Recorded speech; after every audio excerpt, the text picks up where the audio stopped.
Hello and welcome back to Let's Play Dwarf Fortress. So I know I said at the end of the episode that you'd have to wait till next episode, being this one, to find out what we were trading for, but we haven't gotten around to that yet. I was just kind of, moving around, checking things out in the fortress, waiting for everything to sync up, and I decided to check in on a couple of dwarves, and I just wanted to show you some updates while I waited for that to happen.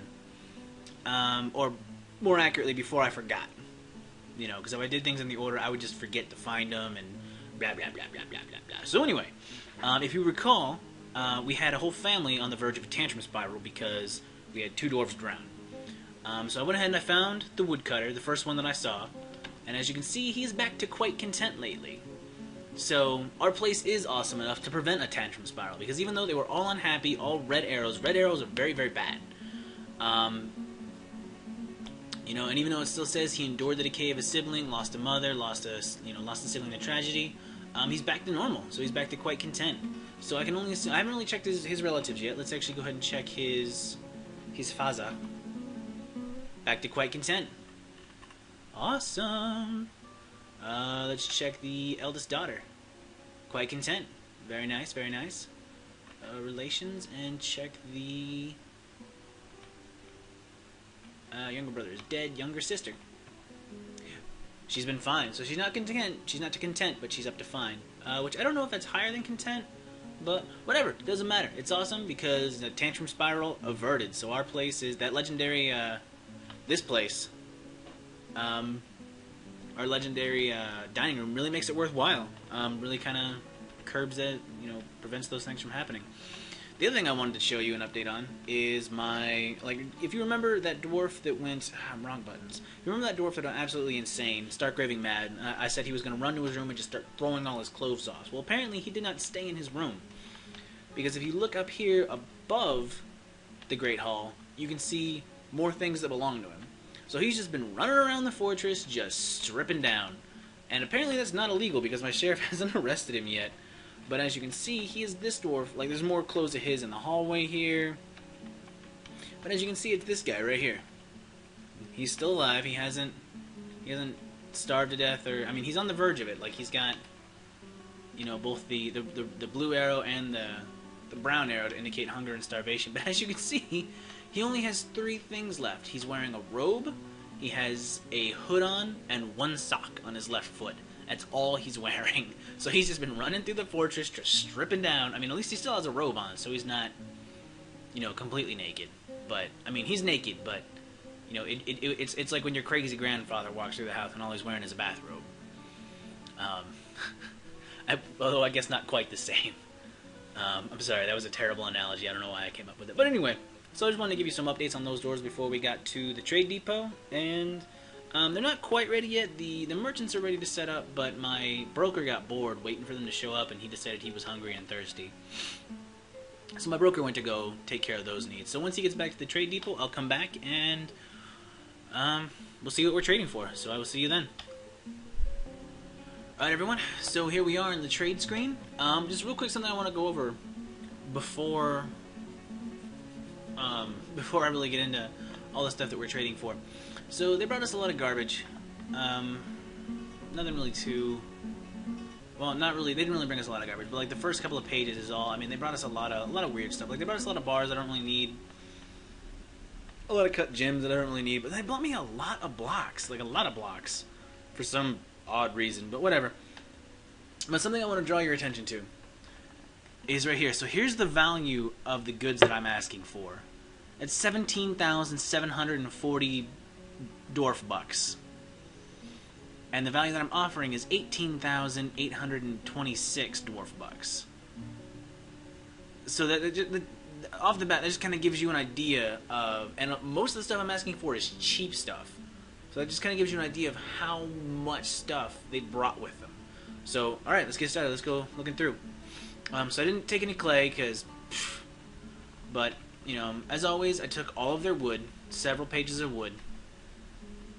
What's going on down here? I didn't grab any rope or anything like that. I just grabbed a couple of toys, the trumpet, drum, just some things for the kids, a couple of toy axes, just, whatever. I'm not really sure the toy axes do anything, but it would be kind of funny if, like, the kids took the toy axes and played with them and became axe dwarves in the process. You know, I mean, could happen. Could happen. You never know. Got a lot of animals: turkeys, ducks. Yeah, 2 different kinds of turkeys and ducks. I didn't even check the gender because I'm just gonna eat them. Water buffalo, blue peafowl, a sheep which I'm gonna keep, a pig which is getting eaten, and a reindeer which is getting eaten. I grabbed all the empty barrels that they had, with the exception of one which was expensive. All of their wine, like fisherberry, strawberry, river spirits, you know, the usual stuff that they bring. Pickleberry. Oh, this is the one I didn't bring. This is the one I didn't get, the ashen barrel, because as you can see, it is. Well, I'll just go ahead and go into view. It's well crafted. It's decorated with well crafted horse hoof. Ah. The object is adorned with hanging rings of finely crafted giant hamster bone. So it's just a wooden barrel that's just covered in animal bones. Yeah, so I didn't take it just because it's an expensive barrel, but whatever. They also bought me a lot of weird stuff too. Like they brought me a lot of ichor and animal blood, which is gross. I mean, I don't really know what I would do with animal blood. I mean, I don't think the vampire can drink from it. Although that'd be cool, I guess. But whatever. Let's see. They brought me a lot of buckets that I didn't take. A lot of weapons that I'm not gonna take. I did grab this iron crossbow, just because it was there. They brought me a lot of armor and a lot of clothes, which none of it I can wear because it's all large, so that's only humans can wear it. I grabbed a couple of chests. A lot of these are bags that I don't need.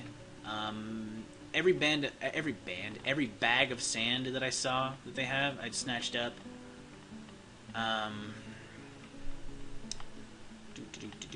See, there's a lot of stuff on here. I mean, there's a lot of pages. That's all sand. I think some of this is... No, it's all sand. They didn't really bring me a whole lot of cloth this time. They only brought me one bin of wool and 2 of leather. I didn't grab the plants just because I didn't... Well, I didn't grab the plant cloth because I don't really need it. I have a bunch of it from when the elves came. I grabbed all the bolts that they... Oh, there's some that I missed. Take that. But, I mean, they have a lot of bolts, copper bolts, iron bolts. They have mostly arrows, which I can't use. Those are garbage. But 2 things of iron bolts and I keep saying boats. 2 handfuls of iron bolts and 1 of copper is a pretty good deal. I didn't grab any of this stuff. I don't know. Oh, this is all... more gems, I think. Doesn't really matter. They brought a lot of anvils. I don't know who they're expecting to trade all these anvils with, but I'm not taking them. I grabbed a bunch of food. As you can see, we don't really need it, but I just like to have, you know, diversity is the key to keeping your dwarfs happy. Grabbed a lot of plants again. You know, more strawberries, more valley herbs, more fisherberries. More valley herbs. Grabbed all the yarn that they offered, just because I'm going to use that yarn and turn it into more cloth. They brought a lot of backpacks, a lot of other bags. Here we go. So these are all of the trap components they brought this time. Spiky balls, serrated discs. I pretty much just grabbed everything. I was being, well, except for the copper corkscrew. That's the only thing I didn't pick up. But everything else, as you can see, these are all expensive. A silver spiky ball. Iron, bronze, I don't know what this one is, large serrated, silver. So I actually probably don't want those silver ones, although they might do okay blunt damage, but silver is kind of garbage when it comes to bladed weapons. But they might be good for trading to someone else. And then a lot of cheese. So... yeah, that's pretty much it. That's all I'm asking for from them. And then from them, we're trading some mill barrels, and then a bunch of finished goods bins. So it's mostly, you know, scepters, rings, amulets. Most of it's made out of bone. A lot of it's pilfered stuff, like a lot of the stuff that we stole from the goblins that showed up, and the trolls. But yeah, so they're getting a profit of $8.86, so let's see if they take it. And they did. And then just like normal, we're going to offer up something as tribute. So we're actually going to offer this as tribute, this finished goods bin, worth 1,300.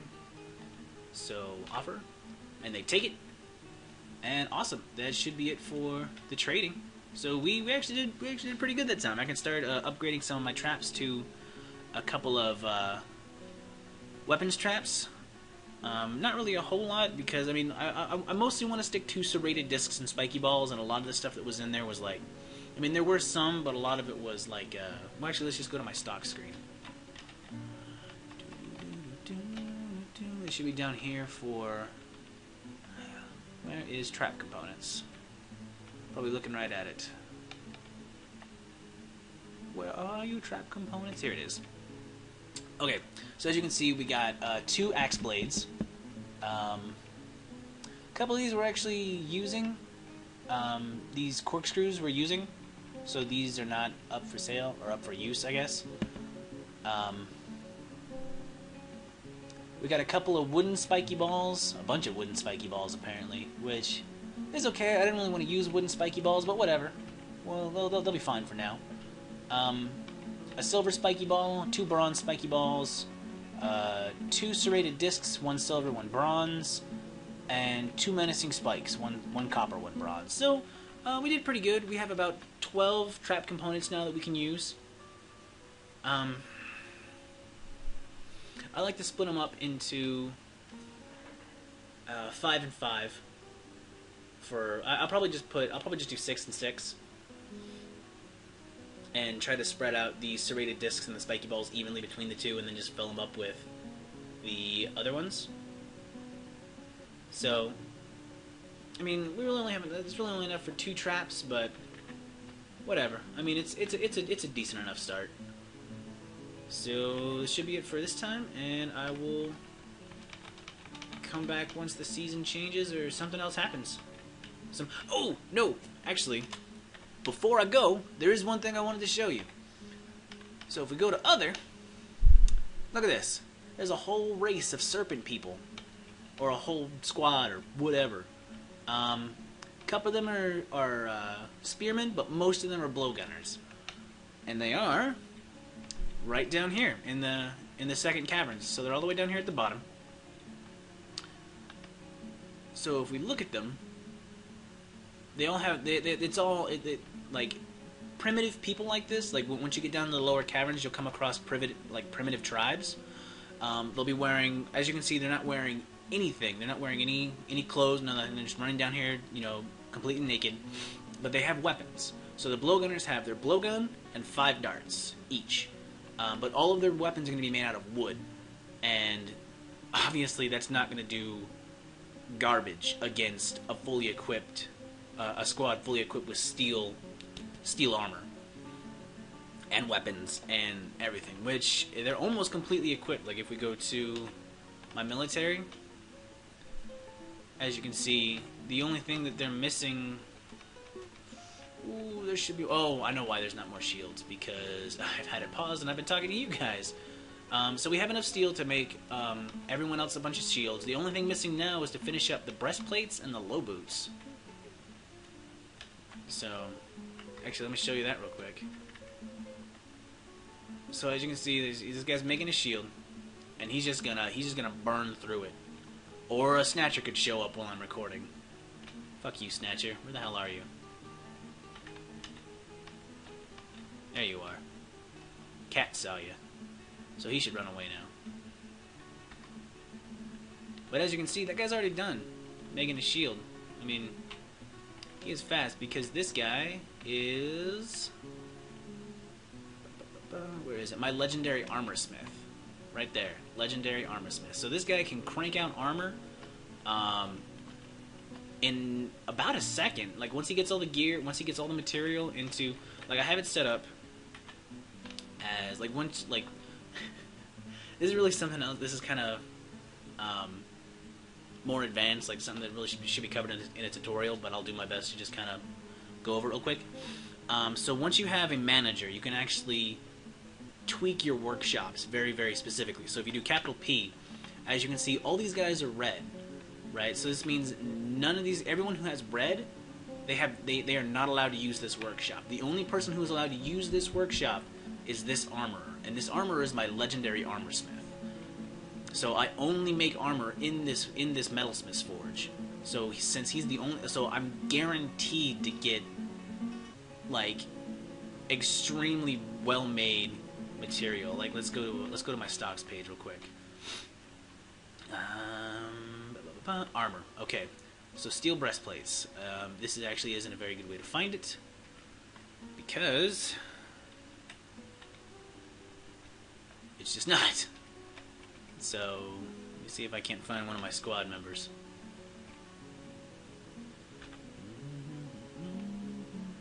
Okay, here we go. So as you can see, like almost all the steel stuff is at least masterful or exceptional. I mean, like all of the steel stuff is extremely well made. Or well, at least all the armor is. The weapons I don't really have. See, it's just a superior quality. Like I'm still training up my weaponsmith, but all of my armor is just amazing. So yeah, so that's when as you can see, both of my squads are down here because I did a really dumb thing and I had them attack a creature, and then I forgot to cancel their order, so they just stood down there for I don't know how long.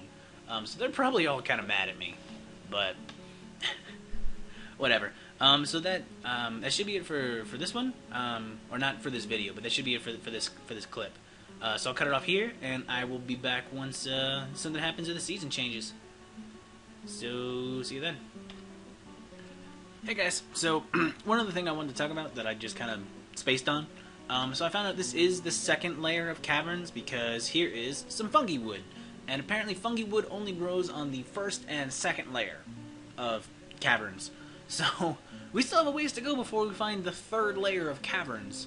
Hopefully it's right underneath of this one and not however far down this one. Because see, like this one, the floor of this one is at -3 or 151 levels below the surface, and the first set of caverns is only 50, so they're about 100 levels apart.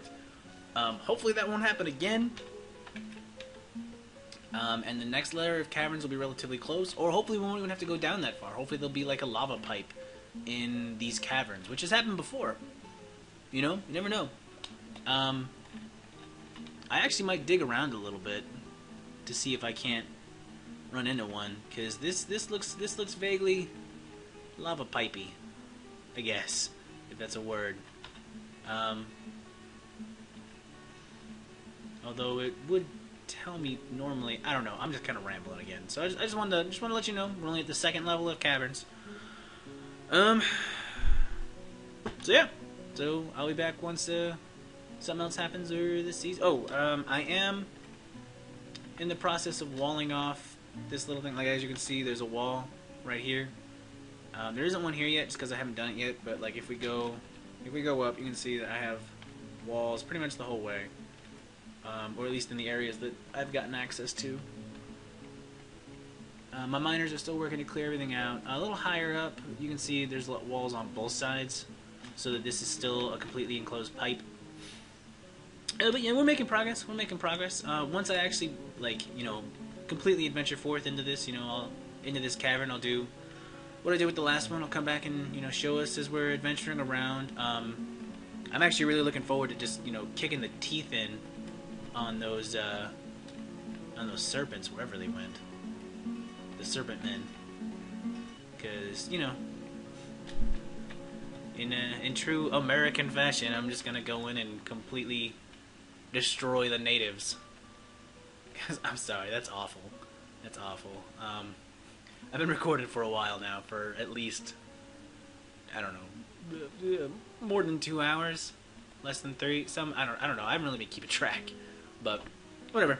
So I'm going to go ahead and cut this here, and I'll be back once something happens to the season changes, which, for reference, will be happening soon, because it's the 24th of Galena in late summer. So yeah, we're due for a change. So I'll see you then. Hey everyone, so the season hasn't changed yet. We're only on the 26th of Galena. I'm coming back because I'm almost positive we're about to get another siege. Because since that first Goblin Snatcher showed up, we've had two more. This one being the second. There he is right there. And as you can see, there's 1, 2, 3. So we've had 3 Snatchers so far at the end of summer. So I think we're going to get another siege soon. I really hope we don't. Or if we do get one, we get it like immediately, and then I can like a stroke of luck and just take them out right away. Because if these guys interfere with the dwarf showing up again, I'm going to be extremely put out. To put it nicely. Because I can't be having these guys messing with... I mean, if the dwarves never come, we never get our Baron, which means we never get our Duke, which means we never get our... I'm sorry, Baron, Count, Duke. If we never get a Baron, we never get a Count, we never get a Duke. If we never get a Duke, we never get the King, and we failed this quest because the goblins are dicks. If I sound mad, it's because I am mad. I can't have these goblins interfering with... this, I mean, like, whatever. I mean, I don't want to cheese it to where I win quotation marks this challenge by save scumming. So if I fail it, I fail it. But if I fail because of the goblins, I'm gonna be pretty pissed. Although oddly enough, if I fail because of my own stupidity, it'll be funny. It's a weird standard I've set up for myself in my head, but. Whatever. So I just wanted to point that out. So yeah, this will actually probably be the end of the video. We're right at around 20 minutes or so, probably a little bit more since I've been rambling about how much these goblins are pissing me off. So I'm gonna go ahead and end the video here. Thank you for watching, and join me next time.